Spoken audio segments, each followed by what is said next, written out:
Hello friends, ನೀವು ನೋಡ್ತಾ ಇದ್ದೀರಾ ಈಸಿ ಲೈಫ್ ವಿತ್ ಸೌಮ್ಯ ಕನ್ನಡ.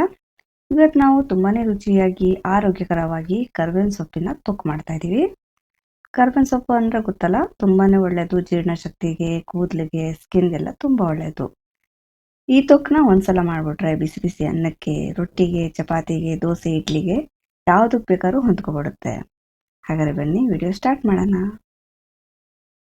ಮೊದಲಿಗೆ ಗ್ಯಾಸ್ ಮೇಲೆ ಒಂದು ಬಾಣಲೆ ಇಟ್ಟಿದ್ದೀನಿ. ಈಗ ಇದಕ್ಕೆ 2 ಟೇಬಲ್ ಸ್ಪೂನ್ ಅಷ್ಟು ಎಣ್ಣೆ ಹಾಕೊಂಡು ಬಿಸಿ ಮಾಡ್ಕೋಬೇಕು. ಎಣ್ಣೆ ಬಿಸಿ ಆದಮೇಲೆ ಇದಕ್ಕೆ 2 ಟೇಬಲ್ ಸ್ಪೂನ್ ಅಷ್ಟು ಕಡಲೆಬೇಳೆ, ಅರ್ಧ ಟೀ ಸ್ಪೂನ್ ಜೀರಿಗೆ ಮತ್ತು ಅರ್ಧ ಟೀ ಸ್ಪೂನ್ ಮೆಂತ್ಯಕಾಳು ಹಾಕೊಂಡು ಲೋ ಫ್ಲೇಮಲ್ಲಿ ಹುರ್ಕೋಬೇಕು. ಇದನ್ನೆಲ್ಲ ಸೇರಿಸಬಾರ್ದು. ಕಡಲೆಬೇಳೆ ಕಲರ್ ಚೇಂಜ್ ಆಗೋವರೆಗೂ ಹುರ್ಕೋಬೇಕು. ಅಷ್ಟರಲ್ಲೇ ಜೀರಿಗೆ ಮತ್ತು ಮೆಂತ್ಯಕಾಳು ಕೂಡ ಚೆನ್ನಾಗಿ ಫ್ರೈ ಆಗಿಬಿಡುತ್ತೆ. ಇವಾಗ ನೋಡಿ, ಇಷ್ಟು ಹುರ್ಕೊಂಡ್ರೆ ಸಾಕು. ಇಷ್ಟು ಕಲರ್ ಚೇಂಜ್ ಆಗಿದ ತಕ್ಷಣ ಇದಕ್ಕೆ ಬೆಳ್ಳುಳ್ಳಿ ಸೇರಿಸ್ಕೊಳ್ಳೋಣ. ಒಂದು 20 ಕಾಳಷ್ಟು ಬೆಳ್ಳುಳ್ಳಿ ಹಾಕೋತಾ ಇದ್ದೀನಿ. ಇವಾಗ ಬೆಳ್ಳುಳ್ಳಿದು ಲೈಟಾಗಿ ಕಲರ್ ಚೇಂಜ್ ಆಗೋವರೆಗೂ ಹುರ್ಕೋಬೇಕು. ಮೇಲೆ ಲೇಯರ್ ಎಲ್ಲ ಸ್ವಲ್ಪ ಫ್ರೈ ಆಗೋವರೆಗೂ ಹುರ್ಕೊಂಡ್ರೆ ಸಾಕು. ನೋಡಿ, ಕಲರ್ ಇವಾಗ ಚೇಂಜ್ ಆಗಿದೆ. ಈಗ ಇದಕ್ಕೆ ಕರ್ಬೇವಿನ ಸೊಪ್ಪು ಸೇರಿಸ್ಕೊಳ್ಳೋಣ. ಸುಮಾರು ಇಲ್ಲಿ 2 ಕಪ್ ಅಷ್ಟು ಕರ್ಬೇವಿನ ಸೊಪ್ಪಿದೆ. ಇದನ್ನ ಚೆನ್ನಾಗಿ ತೊಳೆದ್ಬಿಟ್ಟು ಇದರಲ್ಲಿರೋ ನೀರೆಲ್ಲ ತಗೊಂಡಿದ್ದೀನಿ. ಟೈಮ್ ಇದ್ದರೆ ಬೇಕಾದ್ರೆ ಫ್ಯಾನ್ ಕೆಳಗೆ ಸ್ವಲ್ಪ ಹೊತ್ತು ಡ್ರೈ ಮಾಡ್ಕೊಂಡು ಹಾಕೊಳ್ಳಿ. ಈಗ ಕರ್ಬೇವಿನ ಸೊಪ್ಪನ್ನ ಚೆನ್ನಾಗಿ ಹುರ್ಕೋಬೇಕು. ಇದರ ತೇವಾಂಶ ಮತ್ತು ಸ್ವಲ್ಪ ಹಸಿ ವಾಸನೆ ಹೋಗೋವರೆಗೂ ಫ್ರೈ ಮಾಡ್ಕೋಬೇಕು.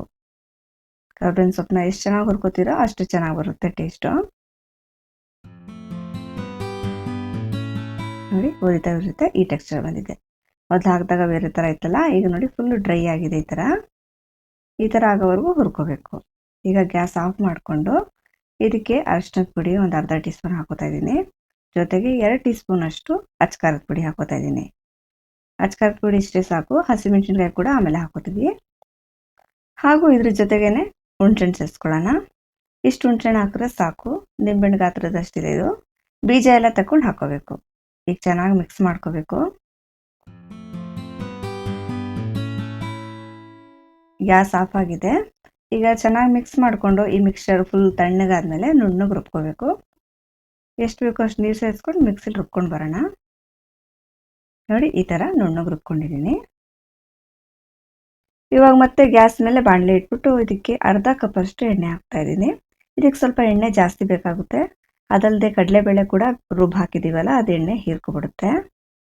ಎಣ್ಣೆ ಬಿಸಿ ಆದಮೇಲೆ ಇದಕ್ಕೆ ಅರ್ಧ ಟೀ ಸ್ಪೂನ್ ಅಷ್ಟು ಸಾಸಿವೆ ಕಾಳು ಹಾಕೊಂಡು ಸಿಡಿಸ್ಕೋಬೇಕು. ಸಾಸಿವೆ ಸಿಡಿದ್ಮೇಲೆ 1 ಟೀ ಸ್ಪೂನ್ ಅಷ್ಟು ಶುಂಠಿನ ಸಣ್ಣಗೆ ಹೆಚ್ಕೊಂಡು ಹಾಕೊಂಡಿದ್ದೀನಿ. ಶುಂಠಿ ಹಾಕಿದ್ರೆ ಒಳ್ಳೆ ಟೇಸ್ಟ್ ಬರುತ್ತೆ. ಶುಂಠಿನ ಒಂಚೂರು ಹುರ್ಕೊಳ್ಳೋಣ. ಇವಾಗ ಇದಕ್ಕೆ ಮತ್ತೆ ಬೆಳ್ಳುಳ್ಳಿ ಸೇರಿಸ್ಕೋಬೇಕು. ಇದು ಸುಮಾರು 25-30 ಕಾಳಷ್ಟು ಬೆಳ್ಳುಳ್ಳಿ ಇದೆ. ಇದ್ರ ಜೊತೆಗೇನೆ ಸ್ವಲ್ಪ ಕರ್ಬೇವಿನ ಸೊಪ್ಪು ಕೂಡ ಹಾಕೋತಾ ಇದ್ದೀನಿ. ಒಳ್ಳೆ ಫ್ಲೇವರ್ ಬರುತ್ತೆ. ಈಗ ತಿರ್ಗಾ ಬೆಳ್ಳುಳ್ಳಿ ಕಲರ್ ಚೇಂಜ್ ಆಗೋವರೆಗೂ ಹುರ್ಕೋಬೇಕು.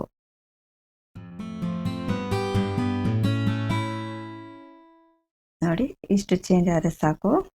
ತುಂಬ ಬ್ರೌನ್ ಆಗಿ ತುಂಬ ಸೇರಿಸ್ಕೊಳಕ್ಕೆ ಹೋಗ್ಬಾರ್ದು. ಇವಾಗ ಇದಕ್ಕೆ ನಾವು ರುಬ್ಬಿಟ್ಟಿದ್ವಲ್ಲ, ಆ ಪೇಸ್ಟ್ ಸೇರಿಸ್ಕೊಳ್ಳೋಣ.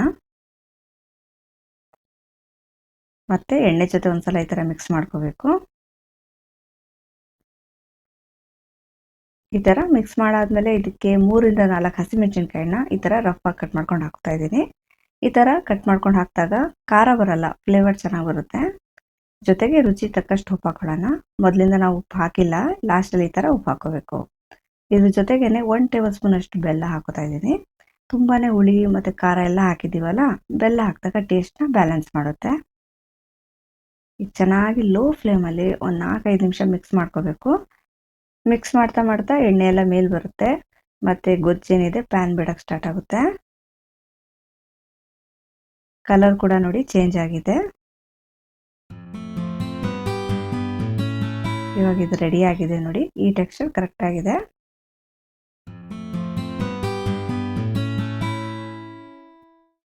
ಇವಾಗ ಇದನ್ನ ಇಳಿಸ್ಕೊಳ್ಳೋಣ. ತುಂಬಾ ರುಚಿಯಾಗಿ ತುಂಬಾ ಆರೋಗ್ಯಕರವಾದ ಕರಿಬೇವು ತೊಕ್ಕು ರೆಡಿಯಾಗಿದೆ. ಇದು ಕಂಪ್ಲೀಟಾಗಿ ಫುಲ್ಲು ತಣ್ಣಗಾದ್ಮೇಲೆ ಒಂದು ಗಾಜಿನ ಬಾಟ್ಲಿಗೆ ಸ್ಟೋರ್ ಮಾಡಿ ಇಟ್ಕೋಬೋದು. ಫ್ರಿಜ್ಜಲ್ಲಿ ಇಟ್ಟರೆ ಇದನ್ನು ತಿಂಗ್ಳುಗಟ್ಟಲೆ ಆರಾಮಾಗಿ ಇಟ್ಕೋಬೋದು.